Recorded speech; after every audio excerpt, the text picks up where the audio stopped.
va a venir o lo que es el futuro próximo en Venezuela.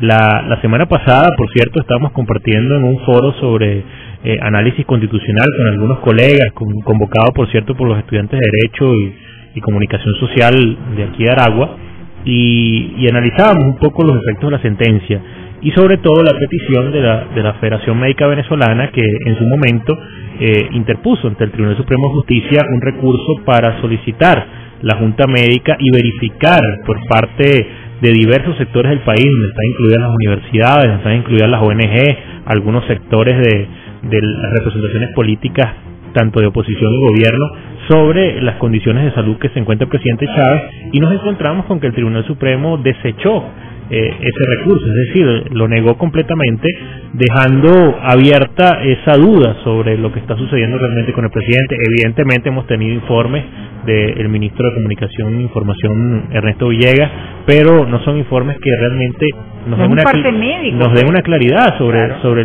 la situación real del presidente Chávez en este instante, y además no evidencia la realidad como tú bien lo mencionas, de un médico, de una persona, de un profesional de la medicina que nos dé una certeza sobre cuál es la evolución en términos médicos, en términos reales, de la condición de salud del presidente. Es más, desde que apareció esta condición del presidente, lo recuerdo, en 2011, no hemos tenido un elemento claro de cuál es la realidad de la enfermedad, dónde se encuentra, qué tipo de cáncer es, y realmente para ser el presidente de la República, la primera figura del país, no se puede mantener en aguas a la sociedad venezolana. Los ejemplos internacionales nos muestran. El presidente, expresidente ya de Paraguay, Fernando Lugo, posteriormente sucedido por Federico Franco, dijo al país en su momento que padecía de cáncer. Lo mismo hizo Luis Ignacio Lula da Silva, lo mismo hizo Juan Manuel Santos recientemente en Colombia, la presidenta de Argentina cuando tuvo el problema también, la presidenta de Argentina, sí, Cristina Fernández de Kirchner, porque estamos hablando de la primera magistratura del país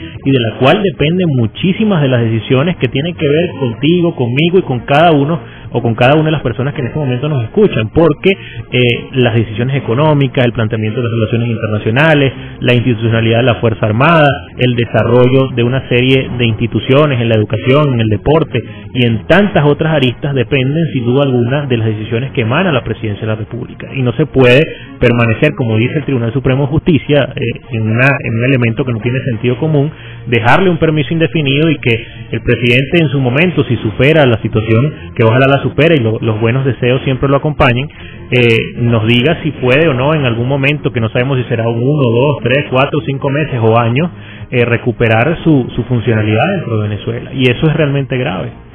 ¿Qué tenemos en el Twitter, David? A ver. Con respecto a la pregunta de cómo ve al país, Luz de Lourdes dice: muy mal, anarquía, violaciones a la Constitución, desabastecimiento de productos básicos, inseguridad, pobre nuestra Venezuela. La participación de esta persona. Sigo con la cuenta de @Elena la Troyana, y dice: buenas noches, que cómo lo veo, cuesta arriba, un camino largo y tortuoso, unos quieren vivir bien y otros no. Raquel K. Levy, desde la cuenta @Raquel Clairet, dice: muy mal, a la deriva. Sigo con la participación de José Ernesto García. Por favor, todos sabemos en Venezuela y el mundo que jurídicamente se doblaron los artículos a conveniencia del grupo que está en el poder. La participación de esta cuenta, que es @Joel García. Repita la pregunta, a ver. ¿Cómo ve usted al país? @Taelman Félez, @Victoria 1039 FM, pues son las cuentas Twitter. Puede participar haciendo clic en el link que sale constantemente desde la cuenta @Taelman Félez. Al lado de la pregunta ¿cómo ve usted al país?, está el link, haga clic, se le despliegan las 3 opciones, marque la de su preferencia: bien, regular o mal. Daniel, el tema del permiso indefinido, ¿con qué se come eso? ¿Hasta dónde pudiera llegar ese permiso indefinido? Hay que establecer... ¿Pudiéramos pasar, te pregunto, 6 años en un permiso indefinido? Ese es el no deber ser. Hay que establecer algo claro, Taelma. Yo creo que en esto se ha generado muchísima confusión. Se dio un permiso, se dio además por unanimidad dentro de la Asamblea Nacional, fue aprobado por todos los factores políticos que confluyen, en este caso dentro de la Asamblea Nacional, en diciembre, para que el presidente Chávez se trasladara a La Habana, porque además fue una decisión propia, el trasladarse a Cuba para, en este caso, responder al tratamiento de su enfermedad. Y ese permiso, que fue otorgado por unanimidad, feneció, es decir, acabó el 10 de enero, cuando el periodo constitucional culmina. Hoy, cuando nos encontramos en un nuevo periodo constitucional, tal permiso no tiene vigencia. Y lo que en este caso ha interpretado el Tribunal Supremo de Justicia es muy preocupante, porque le da la facilidad de que ese permiso que ratificaron o que se dio en diciembre invada el periodo constitucional al cual no corresponde, y le genere además la posibilidad de prolongarse sin un tiempo límite claro que esté establecido en la ley. La Constitución, y para mí es algo muy claro, establece faltas temporales y faltas absolutas del presidente, y si el presidente en este instante no se encuentra en el país, obviamente eso constituye una falta temporal porque no está en funciones. Vuelvo y repito, y lo nombraba al inicio, el deber ser dentro del marco constitucional es que el presidente de la Asamblea Nacional en este momento sea quien lleve los destinos del país según lo dispone la Constitución durante 90 días y prorrogables por 90 días más hasta que el presidente se recupere. Y si se decretara en algún momento, que nadie está hablando de ese escenario en la actualidad, se pudiera convocar la falta absoluta y llamar a elecciones dentro de 30 días. Y eso lo previó, y no es un tema político, no es un tema de polarización, eso lo previó el propio presidente Chávez cuando el 8 de diciembre manifestó él públicamente que ese escenario podía darse y que en ese escenario debía convocarse una nueva elección. Pero todavía estamos hablando de una hipótesis, estamos hablando de algo que no ha sucedido, y por el momento la realidad es que el presidente Chávez tiene unos lapsos perentorios en los cuales puede integrarse a la presidencia de la República, producto de lo que fue un resultado electoral en el cual fue victorioso el 7 de octubre del año 2012. Al inicio del programa, Daniel, comentábamos que ¿quién estaba equivocado? Si toda esa cantidad, muchos abogados, exdecanos, especialistas en el área, el caso tuyo, conocedores de la materia, que se pronunciaron antes del 10, diciendo lo que tú acabas de decir, o el TSJ. La postura del TSJ contraria, pues, a lo que dices tú, a lo que dijeron muchos abogados, conocedores del tema constitucional. Cualquier humilde venezolano que no siga, por ejemplo, los programas de opinión y esté tan pendiente como estamos los periodistas o venezolanos interesados, en fin, en revisar el tema, que está más en el día a día, pues en sus asuntos, su trabajo, levantarse temprano, el uniforme de los muchachos, la comida, podría preguntarse, ¿quién tiene la razón? ¿La tiene el TSJ o la tienen estos abogados que una que otra vez pude oír o pude leer o pude oír en un programa de televisión? O sea, fíjate, Taelma, hay que ser muy claro, sobre todo con todos los ciudadanos venezolanos. Y esto no es un tema de alguna parcialidad política, no es de un partido, no es de algún sector en especial. Yo invitaría a que cualquier ciudadano venezolano, más allá de lo que escuche de los factores políticos que existen en el país, tome una constitución. Tome una constitución y lea los artículos que prevé, en este caso el 231, en relación al juramento del presidente Chávez o el juramento del presidente electo para comenzar un periodo constitucional. La Constitución dice claramente que a partir del 10 de enero del primer año del periodo constitucional se inicia bajo juramento. Además, esto no tiene que ver con el hecho de que si es necesario o no es necesario, es la solemnidad del Estado de lo que estamos hablando. Tampoco tiene que ver con el hecho de que es la misma persona, porque si no el presidente Chávez no se hubiese juramentado cuando fue reelecto precisamente en el periodo que culminó y para el cual también prestó juramento. No es un tema de parcialidad política, repito, es un tema de respetar la ley, de cumplir con la formalidad y de que la ley claramente también nos da las alternativas, las respuestas están allí previstas ante este tipo de situaciones. Y voy más allá, el propio presidente, creo que de una manera consciente, el 8 de diciembre le dijo al país su realidad interna, su realidad médica, y que ante esa posibilidad que creo que él sabía que podía podía darse este escenario, debía darse una respuesta provista por la Constitución. Él siempre, además lo nombró, en la Constitución entra todo y están todas las respuestas a este tipo de situación.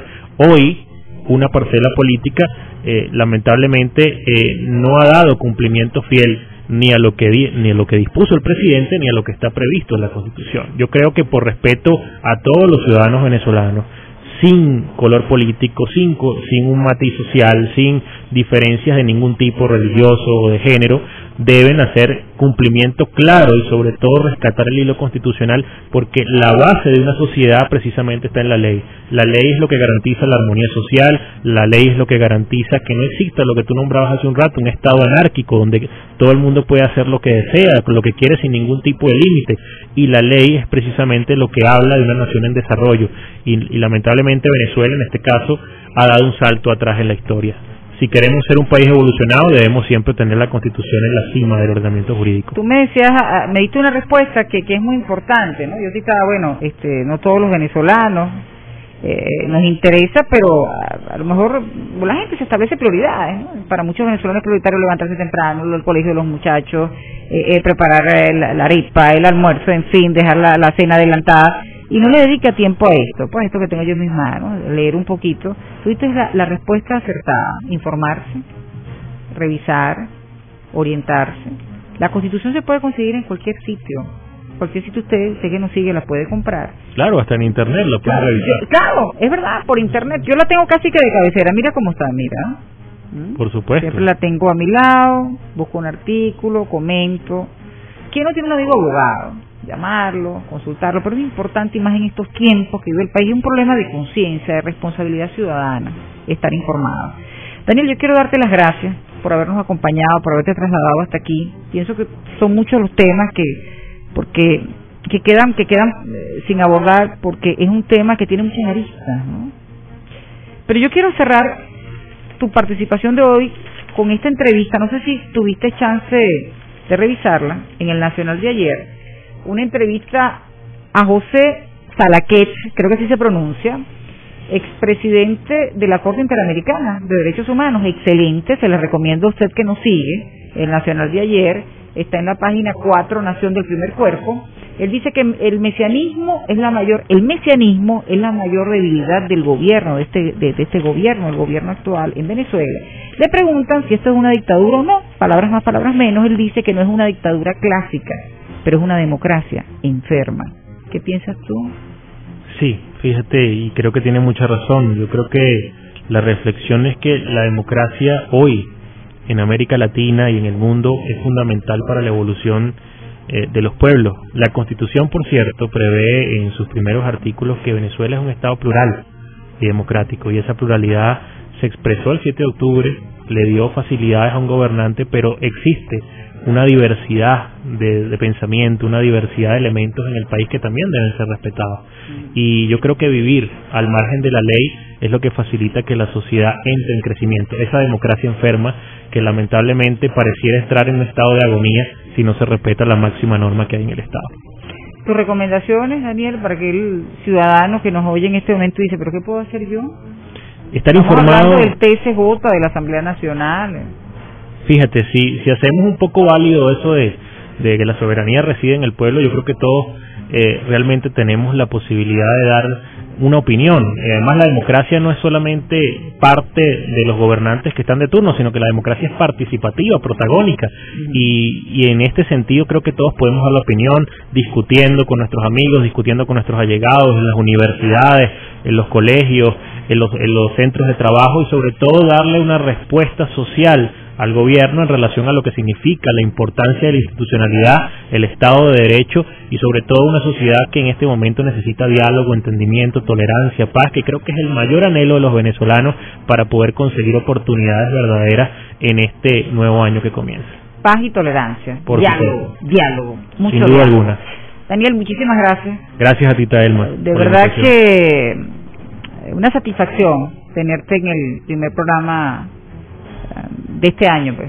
Para mí es un honor estar en el primer programa del año, y bueno, estoy siempre a su plena disponibilidad y deseándoles el mayor éxito en este periplo que comienza, además en las redes sociales, y por supuesto esperando que todos tengamos la oportunidad de seguir creciendo en este futuro cercano, que estoy más que seguro que va a ser en positivo si logramos recuperar el sentido común. Gracias, Daniel Merchán, un joven venezolano, docente universitario, especialista en Derecho Constitucional, parte del equipo de Brújula Internacional.